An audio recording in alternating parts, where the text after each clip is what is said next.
नमस्कार, आप देख रहे हैं न्यूज़ 18 राजस्थान का डिजिटल चैनल और आपके साथ मैं हूं वंदना त्यागी। अगर हिम्मत है तो मुझे पकड़कर दिखाओ। ये शब्द किसी विद्रोही नेता के नहीं बल्कि कोलंबिया के मौजूदा राष्ट्रपति गुस्तावो पेट्रो के हैं और सामने है अमेरिका के राष्ट्रपति डोनाल्ड ट्रंप। तो सवाल ये है कि क्या लैटिन अमेरिका फिर से अमेरिका के खिलाफ एकजुट हो रहा है और क्या इतिहास खुद को दोहरा रहा है। वेनेजुला में अमेरिकी सैन्य कार्रवाई के बाद वॉशिंगटन और लैटिन अमेरिका के रिश्ते बेहद तनावपूर्ण हो चुके हैं। इसी माहौल में कोलंबिया के राष्ट्रपति गुस्तावो पेट्रो खुलकर अमेरिका के खिलाफ आ गए हैं। रिपोर्ट्स के मुताबिक पेट्रो ने सीधे ट्रंप को चेतावनी देते हुए कहा है, मैं कोलंबिया में ही हूं, अगर हिम्मत है तो मुझे गिरफ्तार करके दिखाओ। इस बयान ने न सिर्फ वॉशिंगटन ही नहीं बल्कि पूरे लैटिन अमेरिका की राजनीति में भूचाल ला दिया है।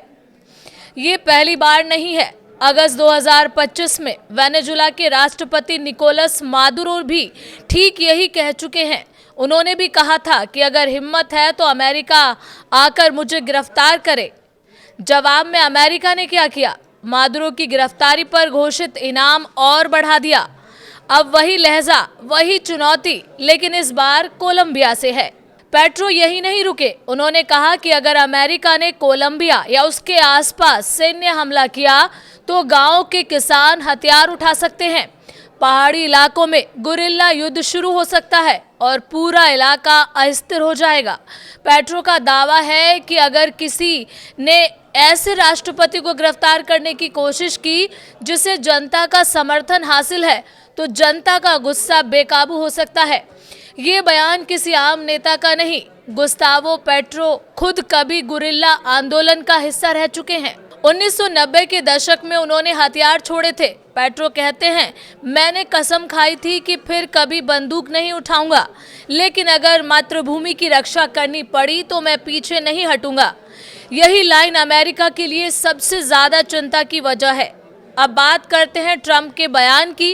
ट्रंप ने कोलंबिया को हाल ही में बीमार देश बताया था और ये कहा था कि कोलंबिया में एक ऐसा राष्ट्रपति शासन कर रहा है जो कोकीन बनाकर अमेरिका भेजता है।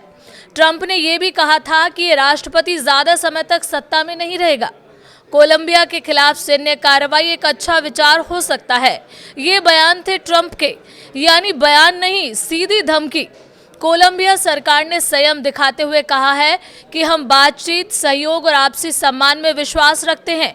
किसी भी देश को धमकी देना या ताकत का इस्तेमाल करना अंतर्राष्ट्रीय नियमों के खिलाफ है, लेकिन सियासी संदेश साफ है, कोलंबिया अब दबने वाला नहीं।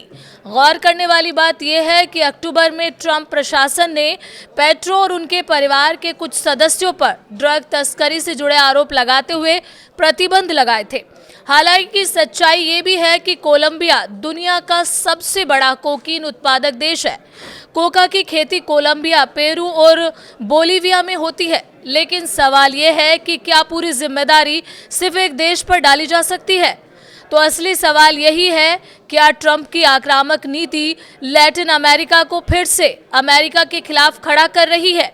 क्या पेट्रो और मादुरो एक नई धुरी की शुरुआत है और क्या दुनिया एक और भू राजनीतिक टकराव की तरफ बढ़ रही है? जवाब अभी बाकी है, लेकिन इतना तय है कि लैटिन अमेरिका अब चुप रहने के मूड में नहीं है। इस पूरे मसले पर आपका क्या कहना है, कमेंट करके ज़रूर बताएं और चैनल पर नए हैं तो सब्सक्राइब करना बिल्कुल ना भूलें।